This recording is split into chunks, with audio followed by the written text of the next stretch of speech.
What's up mga idol, another day na naman.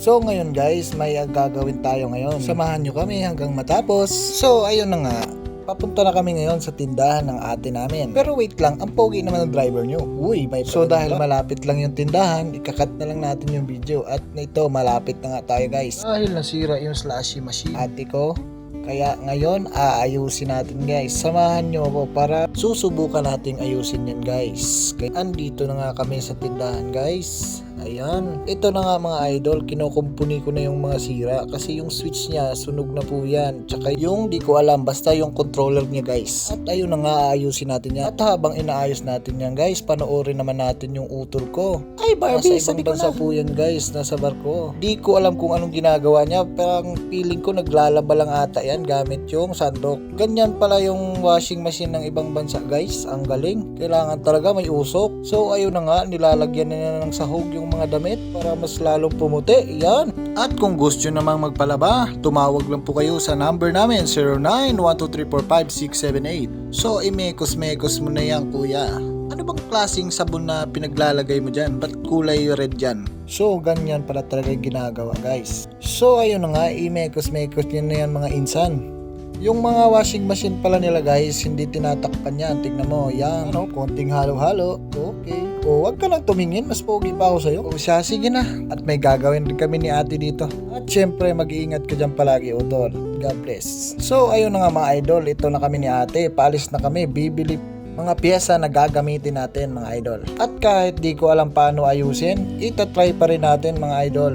Dahil curious tayo sa mga bagay-bagay, kaya tayo yung mag-aayos ngayon. At dahil sobrang init guys, mga mukhang tae na kami dito. So dahil wala tayong mabilhan na mas malapit, pupunta tayo malapit sa Robinson.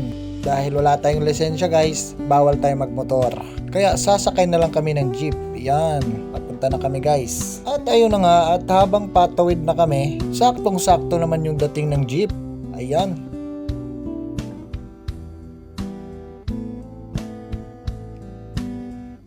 At ayun na nga, nakasakay na tayo ng jeep. Ayan, medyo konti lang yung tao, kaya medyo flex lang tayo konti. Ayan o. Maganda ka girl, uy. Uy, ang galing. Ang asim. Amoyin mo ay kilikili mo. Ang asim, pwede mo nang gawing suka. So, ayun na nga guys, andito na kami. At kung may hinahanap naman kayo na electronic parts dito sa may Las Piñas, andito lang yan guys, sa Electronics Trading. Yan. Sa may harap lang po yan ng Robinsons po, papasok ng Royal South. Yan. At sa hindi inaasahan guys, pagpasok namin dito, di ko alam yung tindero pala dito, kakilala natin. Shout out sa'yo, kaibigan. Yung bahay niya, mas kalapit lang din sa amin. At dahil di natin alam kung anong bibili natin, hahanapin na lang natin dito guys. At ayun na nga, nahanap na nga ni kuya. Yan yun. Yan yung mga may sira guys. Yan yung bibili natin. May fuse, may switch, tsaka yung plug. Basta plug, yung female plug ata yan. So ayun na nga, murang-mura lang din dito guys. Kaya dito na kayo bumili kung may hinahanap man kayo na electronic parts. So yan, konting flex lang para makita nyo kung ano yung binibili namin. Yan yung female plug natin. Anong female plug? Basta female plug, yung parang tutusukin yung sa babae. Basta yun na yun. Uy, ano yan? At saka chine-check na rin yan ni kuya guys kung gumagana ba talaga lahat. Ayan, tinitesta na ni kuya. Kuya, shout out sa'yo, ang galing mo. Thank you. At ayun na nga, fully functional naman lahat. Kaya yan, babalot na ni kuya yan. Functional nga, marunong ka ba magkabit? Huwag ka mag-alala, ako bahala sa'yo. Edi kung hindi gagana, edi ikaw yung mag-ayos. At pauwi na nga kami guys, yan. Palabas na kami ng tindahan. Kunting smile naman dyan. Ang asim mo. So dahil nagtitipid tayo, mag-jeep ulit tayo. Kasi sa tricycle, 30 kasi yan. Samantalang sa jeep, 13 lang. Yan, akala niya sasakay na siya dyan. Kaso, hindi tinigilan ng jeep. Kasi nga, puno yung jeep. Dalawa kaming sasakay. Tapos yung kasama ko, pandalawahan. At maghahanap na lang tayo ulit ng masasakyan guys. Kaya lumipat kami sa medyo malilim naman. Kasi sobrang itim na natin guys. Para na tayong unggoy. Sige te, ikaw na dyan. At dito ako. Bakit kanya yung mukha mo? Ha? Ba't may paganyan? Mumukha tuloy yung burat. At ayun na nga. May palapit na jeep. Yun. Shoutout sa'yo, Kuya Joyride. Anong Kuya Joyride? Di natin alam pangalan, kaya Kuya Joyride. Baliw-baliw ang puti. Joke lang, sinangag. At yung binila namin guys, yan lang pala sa harap nito. Yan, yung Robinson na yan. dahil sa sobrang bigat ng katawan niya, namamanhid daw yung paa niya. At ayun na nga guys, sasakay na kami ng jeep.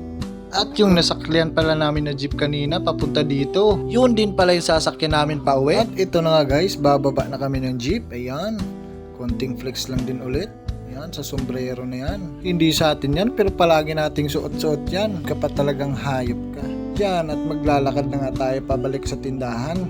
Yan, dahil nakabili na tayo guys, fast forward tayo sa inaayos na natin. Gumaganyan lang yan, pero kinakabahan na yan, baka kasi sumabog pa yung machine. Kaya samahan nyo ako guys kung paano ko ayusin yan. At fast forward tayo guys, ayan na, kinakabit ko na po yung lahat ng binili namin. Yan, at syempre habang kinakabit natin yan, huwag kalimutan yung sound trip natin yan. At ayun na nga, di na natin pinakita yung paano natin ginawa. Ang importante, masubukan natin kaagad yan. So susubukan na nga natin guys kung gagana ba talaga.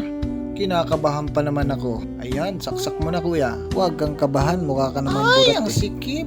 At ayun na nga, good news. Yan, gumagana naman siya ng maayos guys. Thank you. At dahil successful yung ginawa natin, yung isa dito guys, tignan nyo.